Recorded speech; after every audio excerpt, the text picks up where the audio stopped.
ওই ইমানদার ডাক দেয়া বলবো দাজ্জাল, ও দাজ্জাল রে, আমরা হলাম ইমানদার মানুষ, আমাদের আল্লাহ কখনো কানা হতে পারে না। আল্লাহু আকবার। কিয়ামত হলো দুই প্রকার, কিয়ামতে সুগরা, কিয়ামতে কুবরা। কিয়ামতে সুগরা কাকে বলে? আপনি একটা জিনিস লক্ষ্য করে দেখেন, এই জিনিসটা যুবক ভাইরা বুঝতে না, এই জিনিসটা মুরব্বি বাবা যারা আছে আপনারা খুব সুন্দর করে বুঝবেন। কারণ আগে দেখবেন রাস্তাঘাট ছিল না, গাড়ি ঘোড়া ছিল না, কোনো কিছুই ছিল না, প্লেন ছিল না, গাড়িগুলা এই যে আমরা যে অটো চালাই, অটো ছিল না, এই বিভিন্ন জাতের গাড়িগুলা ছিল না। কিন্তু কেউ কোনোদিন চিন্তাও করছে না এই যে স্মার্টফোন দেখতে পাচ্ছেন, স্মার্টফোন দিয়ে, এই স্মার্টফোন দিয়ে বাহির হবে, এইটাও কেউ জানেন আগে যুগে কি ছিল? এই স্মার্টফোনও ছিল না। এইগুলা হলো ছোট ছোট কিয়ামতের আলামত। দেখবেন এই জায়গার মধ্যে কোনো কিছু হবে না, এই জায়গার মধ্যে কোনো কিছু হবে না, হঠাৎ করে দেখবেন এই জায়গার মধ্যে অনেক বড় বিশাল আকারে একটা জিনিস হয়ে গেছে, যেগুলো একবার শর্টকাট বলা যায় আশ্চর্য আশ্চর্য যেগুলা জিনিস রয়েছে, এইগুলাকে বলা হয় কিয়ামতের সুগরা। কিয়ামতের সুগরা মানে হলো কিয়ামতের ছোট ছোট কিয়ামত। আর বড় বড় কিয়ামত হলো এই যে শুনছেন দাজ্জাল আইব, এই যে শুনছেন ইয়াজুজ মাজুজ আসবে, এই যে শুনছেন ঈসা রুহুল্লাহ আসবে, ঈসা আলাইহিস সালাতু ওয়াস সালাম আসবে, এই যে শুনছেন মাহদি আলাইহিস সালাতু ওয়াস সালাম আসবে। এইগুলা হলো বড় বড় কিয়ামতের আলামত। এইভাবে বড় বড় কিয়ামত আলামতের একটা সময় আছে। আপনাদের বেশি কিছু অল্প সময়ে বলবো যে আরো বিষয় রয়েছে। আমি 3 সাবজেক্টে ওয়াজ করব, আপনারা একটু শুনতে রাজি আছেন? আমি অল্প সময়ের মধ্যে 3 সাবজেক্টে ওয়াজ করব। একটা হলো কিয়ামতের অবস্থা, আরেকটা হলো নামাজ, আরেকটা হলো মৃত্যুর। শুনে তোর কাছে নেই, শর্টকাটে অল্প অল্প বলে কিছু বলবো, আপনারা শুনবেন, মন দিয়ে শুনবেন। ইয়াজুজ মাজুজ যখন আসবো, ইয়াজুজ মাজুজ এমন ভয়ঙ্কর, ইয়াজুজ মাজুজ যখন আসবে, ইয়াজুজ মাজুজ পৃথিবীর যত প্রাণী, পৃথিবীর মধ্যে যত জল রয়েছে, পানি রয়েছে, সব পানি ওই খেয়ে ফেলবে। এটা অনেক বড় ভয়ঙ্কর ব্যাপার। দাজ্জাল আইবো, আয়াত ডাইনাত জান্নাত দেখাইবো, ডাইনাতের মধ্যে এই কিতাব আমার তোমার জাহান্নাম দেখাইবো, কইবো তুই আমার আল্লাহ না হইলে তোরা জাহান্নামে দিয়া দিমু। যদি কোন ইমানদার ব্যক্তি ওই সময় যদি সরিষা দানা পরিমাণ ইমান থাকে ভিতরে, আল্লাহ পাক ওই ইমানদারের জন্য ওই দাজ্জালের সিনার জন্য একটা সিগন্যাল দেয়া দিবে। এই সিগন্যালটা কি হুজুর আমরা জানতে চাই। এই সিগন্যালটা হলো কাফের, কাফের আলেফ কাফের, কাফার। এইটা দাজ্জালের কপালের মধ্যে থাকবে।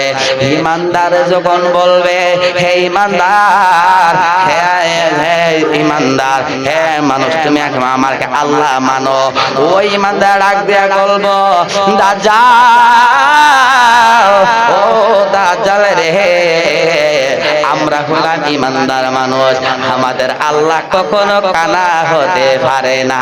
আল্লাহু আকবার। আল্লাহ পাক বলে দিয়েছে ইমানদারে কিন্তু ওই দাজ্জালের দিকে তাকাইতে দেরি হবে, ওই কপালের মধ্যে কাফের লেখা দেখতে দেরি হবে না। ওই ইমানদারে যদি কই ইমানদার তুমি দাজ্জালকে কিভাবে চিনলাই, এই দাজ্জাল ওই ইমানদার ডাক দেয়া বলবে মানুষ শুনে রাখো, আমি যখন দাজ্জালের কপালের দিকে তাকাইলাম, আমি যখন দাজ্জালের কপালের দিকে তাকাইলাম, তখন আমি দেখতে পেলাম কাফ আর দেখা যায় কাফের লেখা থাকবো দাজ্জালের কপালের মধ্যে, দাজ্জালের একটা চোখ থাকবো, দাজ্জালের 2 চোখ না। তখন ইমানদার বলবে দাজ্জাল, ও দাজ্জাল রে, তুমি যে আমার, আমি তোমার আল্লাহ মানবো, তুমি একটা জিনিস চিন্তা করে দেখো, আমার আল্লাহ কোনোদিন কানা হইতে পারে না, তুমি তোমার নিজের চোখ ঠিক করতে পারো না, তুমি আবার আমরারে কি জান্নাত দিবা, ঠিক না বেটি? তুমি তো তোমার চোখ ঠিক করতে পারো না, তুমি কি আমাদেরকে জান্নাত দিবা? তখন ওই দাজ্জাল রাকান্বিত হয়ে তোমাকে টুকরা টুকরা করে ফেলবে। আমার নবীরে যদি কয় ও মায়ের নবী, ও দয়াল নবী, মায়ের নবী, আল্লাহু আকবার, আল্লাহু আকবার, ও মায়ের নবী, ওই দাজ্জালে তো আমাদেরকে টুকরা টুকরা করে ফেলবে। ও মায়ের নবী, ও দয়াল নবী, আমাদেরকে কষ্ট হবে না গো নবী, আমরা কিভাবে সহ্য করব গো নবী? আমার নবী বলে দে উম্মতেরা রে, ও আমি নিজের ভাষা ওয়াজ করতেছি, ঠিক আছে? আমি কোনো আলেম রে মানে কন্ডন করব, আমি আমার এলেম অনুযায়ী বোঝানোর চেষ্টা করতেছি। আপনারা যদি কোনো ভুল হয় আমাকে ক্ষমা করবেন। ওই আমার নবী ডাক দেয়া বলে উম্মত, উম্মত, ও উম্মত রে, টেনশন নিস না, মশা কামড় দিলে যেভাবে হয়, ওই দাজ্জাল যখন তোমার টুকরা টুকরা করে ফেলবে, তুমি মশার কামড়ের মতো সহ্য হয়ে যাবে। আওয়াজ করে বলুন আল্লাহু আকবার। শুধু একবার নয়, ওই দাজ্জালে কি করব জানেননি? ওই দাজ্জালে আপনি আমারে টুকরা টুকরা করে ফেলবো, টুকরা টুকরা করে ফেলার পর আবার আমাদেরকে মানুষ বানাইবো। এবার যদি বলে হুজুর দাজ্জালে আবার কিভাবে মানুষ বানাইবো? সে তো আল্লাহ না। আমিও বলি সে আল্লাহ না, আল্লাহ তারে এই সময় পাওয়ারটা দিবা ইমানদারে পরীক্ষা করার জন্য। কথা বলেন না ঠিক না বেডে? কারণ ওই দাজ্জাল তো আল্লাহর সৃষ্টি, ওই দাজ্জাল তো আল্লাহর সৃষ্টি। দাজ্জাল কি বুঝতে পারছে না, কখনোই পারবে না। ওই দাজ্জাল তো আল্লাহর সৃষ্টি, আল্লাহ পাক ওই দাজ্জালকে ক্ষমতা দিবেন, আবার মানুষ হয়ে যাবে। এসে বলবে হ্যাঁ মানুষ তুমি আমাকে আল্লাহ মানো। এবার যদি বলেন তোমাকে কেমনে আমি আল্লাহ মানবো? আল্লাহ তো বৃষ্টি দেয়, বৃষ্টি গুলো মানুষে দিনি, বৃষ্টি তো আল্লাহ দেয়। তখন দাজ্জাল বলবো আমি তোমাদেরকে বৃষ্টি দিব।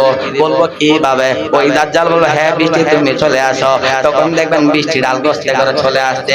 অনেক যারা কাফের, যারা ইমানদার না, যারা আমার নবীরে চিনবে না, যারা আল্লাহ তাআলারে চিনবে না, তারা উভয় কথাই মনে হয় আমার আল্লাহ, তাইলে বৃষ্টি আইলো কিভাবে? কথা বলেন ঠিক না বেডে? যারা ইমানদার আল্লাহ পাক কি করছে জানেননি?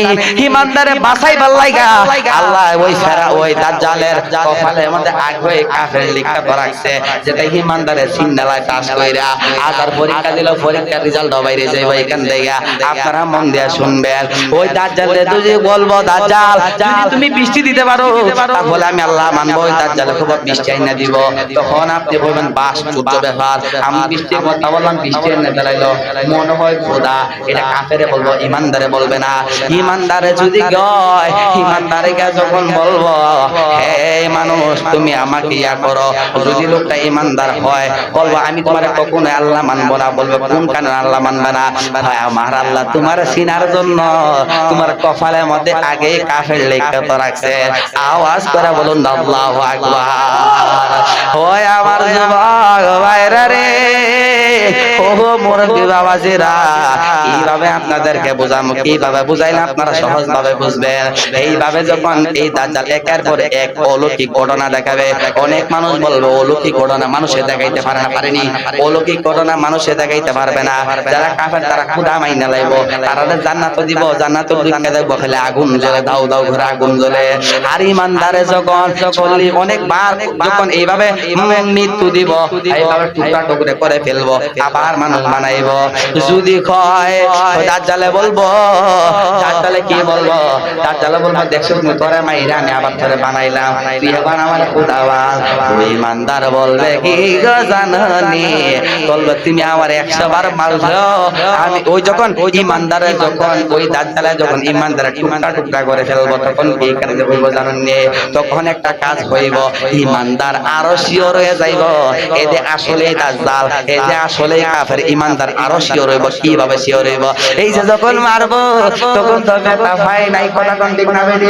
কারণ আমার নবী তো বলে দিয়েছে যখন ওই দাজ্জাল যখন মানুষকে যখন মারবে, মানুষকে যখন টুকরা টুকরা করে ফেলবে, তখন ওই লোকটার কোনো কষ্ট হবে না, ওই লোকটা তো কোনো কষ্ট হবে না।